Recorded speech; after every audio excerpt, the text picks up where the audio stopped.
Hello everyone, welcome to our channel teachers creator. आज बहुत दिनों बाद मैं क्लास ले रही हूँ। मैंने लाइव लेने की सोची थी बट लाइव नहीं हो पा रहा है किसी रीज़न से। ठीक है, तो मैं आपको ये रिकॉर्डेड वीडियोज़ अपलोड कर रही हूँ। और इसमें आज सबसे पहले मैं डिस्कस करूँगी कि जो केबीएस की वैकेंसी आई हुई है पीआरटी के रिगार्डिंग या फिर टीजीटी पीजीटी, तो हम पीआरटी के बारे में आज आपसे बात करने वाले हैं कि उसका सिलेबस क्या होगा, कैसे तैयारी करनी है, क्या क्या स्ट्रेटजी प्लान करनी चाहिए जिससे आपका सिलेक्शन हो सके। तो पहले तो ये जो आपको केबीएस से ही डायरेक्टली अपलोड किया गया है इस सिलेबस, इसको मैं दिखाती हूँ। फिर मैंने हिंदी के कुछ इंपॉर्टेंट टॉपिक्स लिए हैं जहाँ से आपके क्वेश्चंस बनते हैं प्रीवियस ईयर पेपर को एनालिसिस करके। अगर आपको लगता है कि प्रीवियस ईयर क्वेश्चंस भी करवाने चाहिए, उनका भी जो पेपर हुआ है उस पेपर को भी उसका सोल्यूशन प्रोवाइड कराना चाहिए, तो मैं उसको भी अपलोड करूँगी जल्दी। बट कमेंट सेक्शन में ज़रूर बताइएगा कि क्या आपको ये टॉपिक कैसा लगा, इस वीडियो से क्या आपको हेल्प होने वाली या नहीं होने वाली है। तो आप कमेंट सेक्शन में ज़रूर बताइएगा कि क्या मैं क्लास कंटिन्यू करूँ या नहीं।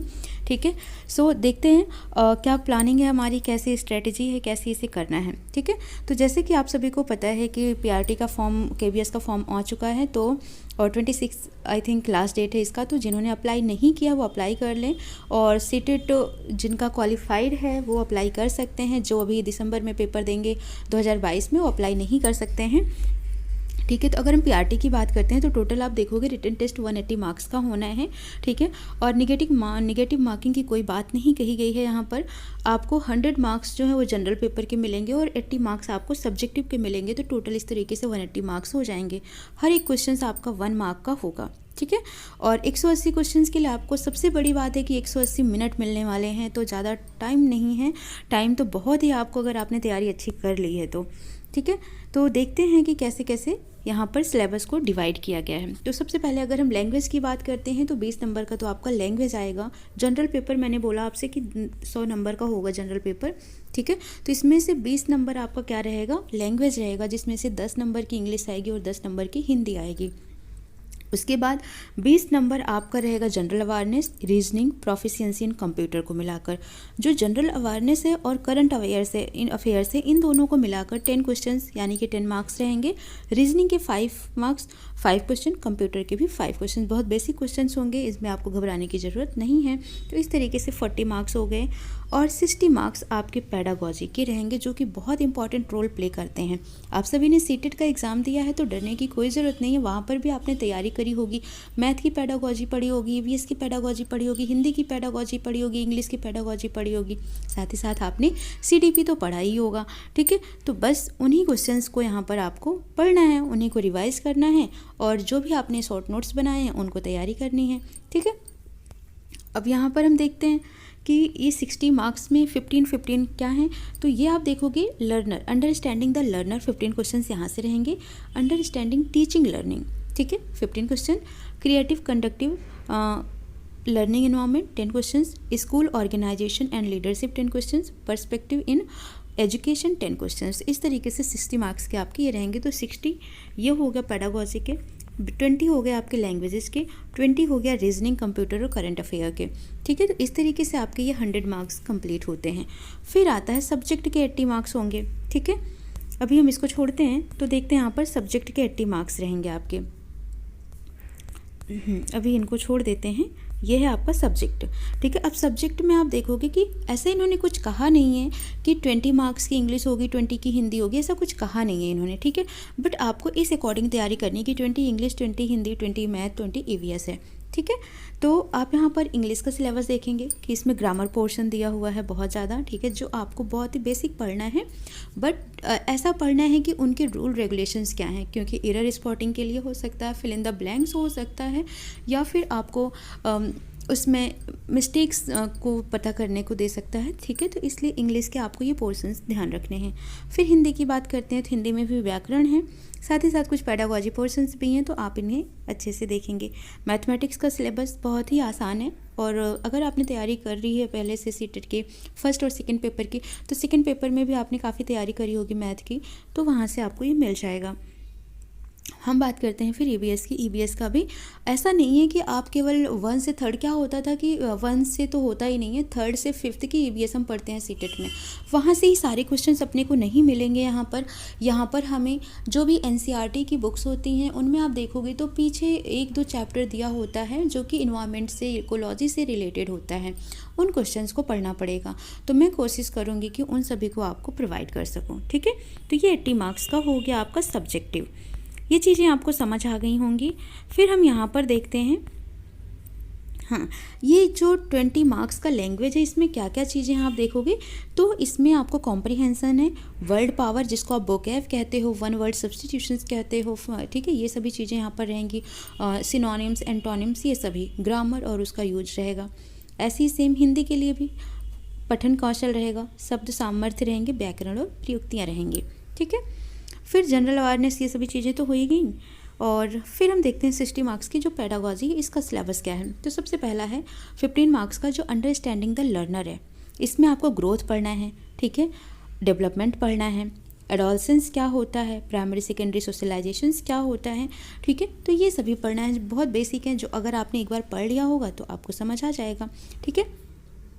बहुत सारे यहाँ पर डेवलपमेंट होते हैं, है ना, जैसे physical development, cognitive, social, emotion, moral, ठीक है, जैसे कोहलरबर्ग के सिद्धांत हो गया, जीन पियाजे के सिद्धांत हो गए, वाइगोत्स्की के सिद्धांत हो गए, ठीक है, स्किनर का सिद्धांत हो गया। तो ये सभी चीज़ें आपको पढ़नी पड़ेंगी कहाँ पर, अंडरस्टैंडिंग द लर्नर में। फिर आता है अंडरस्टैंडिंग टीचिंग लर्निंग में।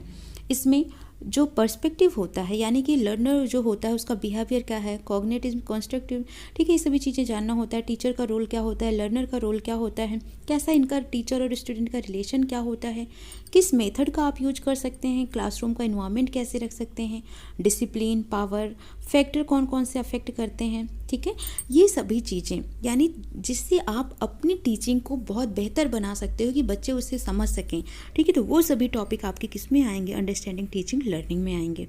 फिर आता है क्रिएटिंग कंडक्टिव लर्निंग इन्वायरमेंट। अब क्रिएटिंग मतलब क्रिएट करना, बनाना, क्या, कंडक्टिव लर्निंग इन्वायरमेंट, ऐसा इन्वायरमेंट जिसमें बच्चे आसानी से सीख सकें। जैसे कि आपको पता है बहुत सारी डाइवर्सिटीज़ होती हैं, बच्चे डिसेबल भी होते हैं, समावेशी शिक्षा आपने पढ़ाई होगा, ठीक है। तो इस तरीके से इन सभी चीज़ों को कि कौन कौन सी डिसेबिलिटीज़ होती हैं, जैसे आपने देखा होगा लर्निंग डिसेबिलिटीज़, ठीक है, तो डिसलेक्सिया, डिस्कैल्कुलिया, तो ये सभी चीज़ें आपको यहाँ पर पढ़नी पड़ेंगी, कैसे आप उन्हें दूर कर सकते हो, ठीक है। तो ये आपको किस में मिलेगा, क्रिएटिंग कंडक्टिव लर्निंग इन्वायरमेंट में, जो कि आपका 10 मार्क्स का रहेगा। फिर आते हैं स्कूल ऑर्गेनाइजेशन एंड लीडरशिप, यानी जो लीडर की क्या क्या क्वालिटीज़ होती हैं, टीम बिल्डर कैसे होता है, इनिशिएटर आप कैसे हो सकते हो, कोच और मेंटर का काम क्या होता है, ठीक है, ये सभी चीज़ें कि कैसे आप गोल सेट करोगे अपना स्टूडेंट्स का, ठीक है, इम्प्रूव कैसे कर पाओगे अपनी टीचिंग लर्निंग प्रोसेस को, कैसे क्या काम करना होगा ऑर्गेनाइजेशंस के लिए, लीडरशिप के लिए, तो ये आपको डी पॉइंट में दिया है, ठीक है। फिर पर्सपेक्टिव इन एजुकेशन, यहाँ पर सारी पॉलिसीज़ पढ़नी पड़ेंगी, ठीक है, जैसे स्कूल का क्या रोल होता है कि एजुकेशन को अचीव करने के लिए। नेशनल एजुकेशन पॉलिसी 2020 आई है, ठीक है, तो इसको भी पढ़ना पड़ेगा। कुछ प्रिंसिपल्स हैं चाइल्ड राइट को लेकर, ठीक है, उसको पढ़ना पड़ेगा। फिर कुछ नेशनल पॉलिसीज़ हैं एजुकेशन की, उनको पढ़नी पड़ेंगी, क्या उनकी हिस्ट्री है, कैसे आया है, एक पॉलिसीज़ करके उनको पढ़ना पड़ेगा, ठीक है। कुछ पेडागॉजी असेसमेंट है जो स्कूल स्टेजेस पर होते हैं, तो ये हो जाएगा आपका 10 मार्क्स का। फिर यहाँ पर अब आता है जो आपका ये 80 मार्क्स का सब्जेक्ट, ठीक है। तो अभी आपको क्या पता चला कि टोटल आपके 180 मार्क्स के सब्जेक्टिव होंगे और 60 मार्क्स को आपको पता चलना है कि आपका इंटरव्यू प्लस डेमो होगा, ठीक है, जिसमें से 30 इंटरव्यू और 30 क्या होगा, डेमो होगा। लेकिन अब एग्ज़ाम में जो पासिंग मार्क्स आपका होगा, कैसे उसका रेशियो बनेगा, फाइनल जो मेरिट बनेगी वो 70/30 की बनेगी, ठीक है, ये आपको याद रखना है। अब यहाँ पर ये सिलेबस तो देख लिया हमने, वही सब चीज़ें मैंने अपने हैंड रिटन में तैयार करी थी, ठीक है। जनरल पेपर 100 का, सब्जेक्टिव 80 का, फिर इंग्लिश, हिंदी, मैथमेटिक्स आपका ये 80 मार्क्स का हो गया। फिर इधर आपने देखा लैंग्वेज 20 मार्क्स का, फिर ये 20 मार्क्स का रीजनिंग, करंट अफेयर और कंप्यूटर हो गया, ठीक है। उसके बाद ये हो गया आपका 60 मार्क्स का पेडागॉजी पोर्शन, क्लियर। और यहाँ पर वही डेमो और इंटरव्यू 30-30 का, 60 मार्क्स का ये हो गया, टोटल हो गया आपके 40 मार्क्स हो गया, ठीक है। बट रेशियो कैसा रहेगा आपका, 70/30 का रहेगा, क्लियर।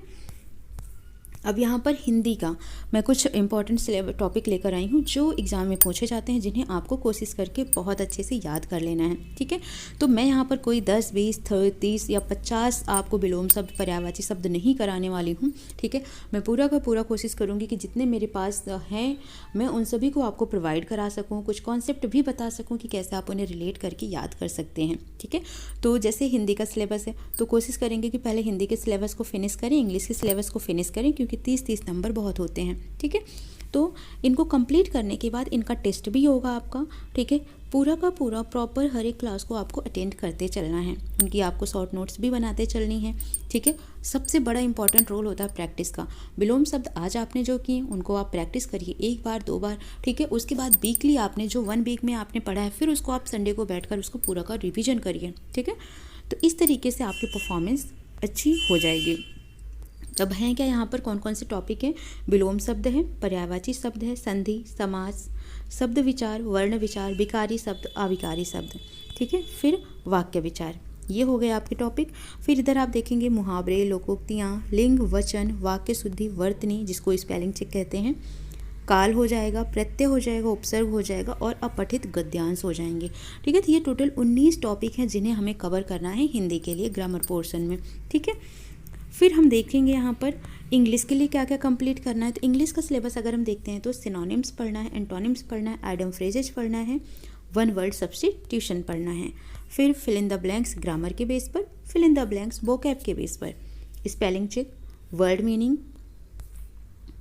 फिर देखेंगे यहाँ पर आर्टिकल पढ़ना है, ए एन दा का यूज कैसे करना है, वर्ब क्रियाजिशंस पढ़ने हैं, टेंस पढ़ना है, सब्जेक्ट वर्ब एग्रीमेंट पढ़ना है, मॉडल्स पढ़ना है, एडजेक्टिव पढ़ना है, ठीक है। तो इन्हें आपको याद रखना है। फिर हम देखते हैं आगे यहाँ पर एडवर्ब है, वॉइस है, नरेशन है, पंचुएशन है और सेंटेंस जंबल है, सेंटेंस इंप्रूवमेंट है, एरर स्पॉटिंग है, रीडिंग कॉम्प्रीहेंशन है। तो टोटली आपका 23 पॉइंट्स हैं जो कि इंग्लिश के सिलेबस हैं, ठीक है। तो इस तरीके से हिंदी और इंग्लिश का पूरा सिलेबस है, आप इसको नोट कर लीजिएगा। मैं इनको 1 बाय 1 करवाऊंगी, याद करवाने की कोशिश करूंगी, याद खुद से भी करना पड़ेगा आपको, ठीक है। जैसे यहाँ पर सबसे पहला टॉपिक रहेगा हिंदी का विलोम शब्द। मैं आपको बता दे रही हूँ कि मैं इस तरीके से करवाऊँगी, आपको करना, आपको नोट्स बनानी है, उन्हें याद करना है।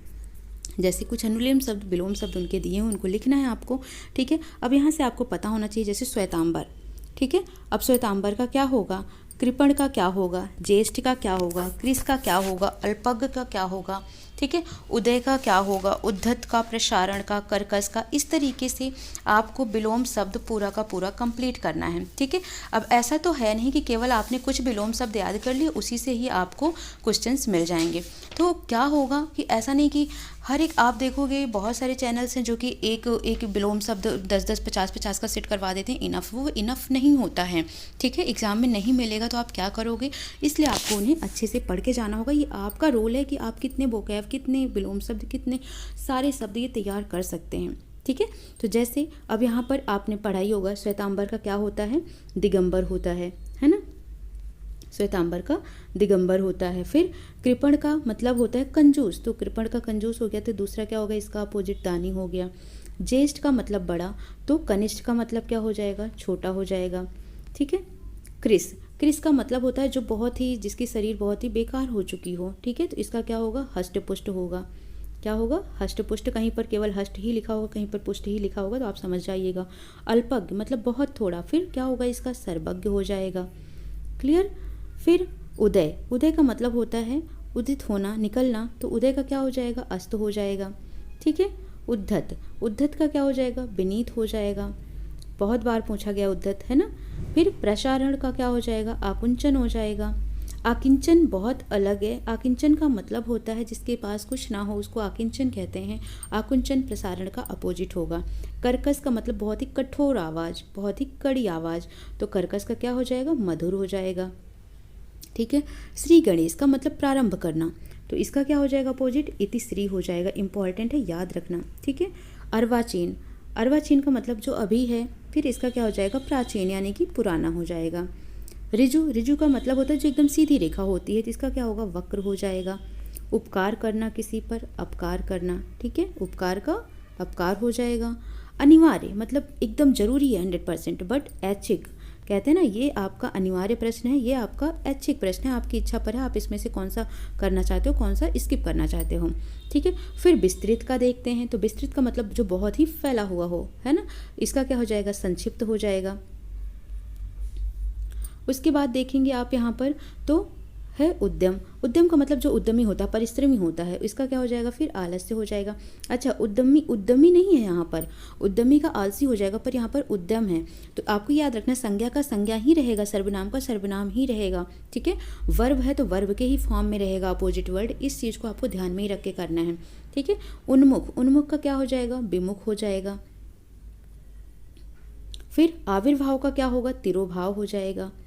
ठीक है, आविर्भाव का क्या होगा, तिरोभाव हो जाएगा।